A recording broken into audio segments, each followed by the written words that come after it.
At the dawn of the 20th century, the Balkans were no longer merely a distant corner of Europe. They were a fault line.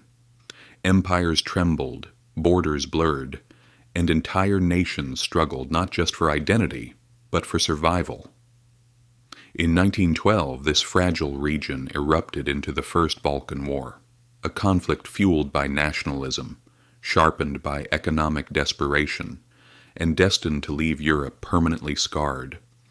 For centuries, the Ottoman Empire had ruled over southeastern Europe. Once feared and powerful, it now stood weakened and exhausted. Decades of military defeat had drained its treasury. Foreign loans piled up, and European banks took control of much of the empire's finances. Tax revenues were siphoned away to repay debt rather than strengthen the state. Roads crumbled, railways lagged behind, and factories failed to modernize.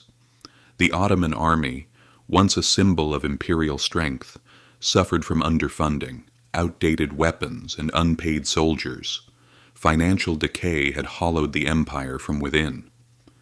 This economic collapse did more than weaken the Ottomans. It invited challenge. Across the Balkans, newly formed nation-states watched closely. Serbia, Bulgaria, Greece, and Montenegro saw opportunity in Ottoman weakness. But opportunity was not driven by pride alone. These nations were poor, fragile, and vulnerable. Their economies depended on land, trade, and access to resources. Expansion promised food, revenue, and independence. Without it, stagnation and foreign domination loomed. Nationalism spread rapidly, but it was inseparable from economics. Ethnic unity and historical claims justified ambition, yet it was farmland, ports, and trade routes that gave those ambitions urgency. Macedonia and Thrace were not abstract ideals. They were fertile fields, railway lines, and commercial corridors linking Europe to the Mediterranean. Control of this land meant control of wealth. In this environment, the Balkan League was formed. Serbia, Bulgaria, Greece, and Montenegro set aside their deep mistrust and ancient rivalries. The alliance was uneasy, but necessity overpowered suspicion. Serbia was landlocked and economically strangled by Austria-Hungary, which had already proven willing to weaponize trade against it. Greece depended on maritime commerce and sought secure ports and shipping lanes. Bulgaria dreamed of regional dominance built on agricultural productivity and taxation. War promised release from economic pressure, from dependency, from poverty. The great powers watched closely. Russia encouraged the Balkan states, hoping to weaken Ottoman control over trade routes and expand its own economic and strategic influence.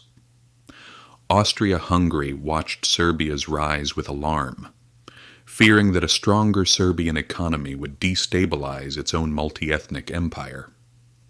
The Balkans became a battlefield not only for armies, but for competing economic systems and imperial interests. In October 1912, Montenegro struck first, declaring war on the Ottoman Empire. Within days, the rest of the Balkan League followed. The attack was swift and coordinated.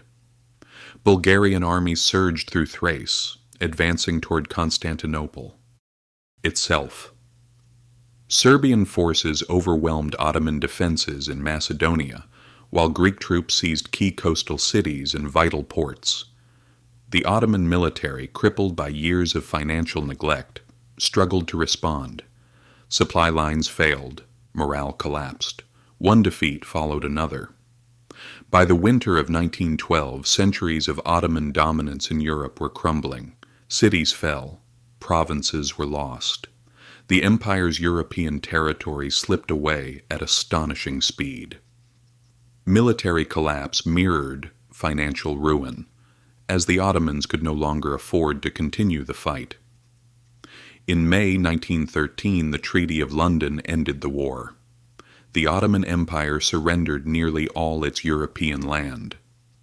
Albania emerged as an independent state. shaped as much by economic and strategic concerns as by national identity.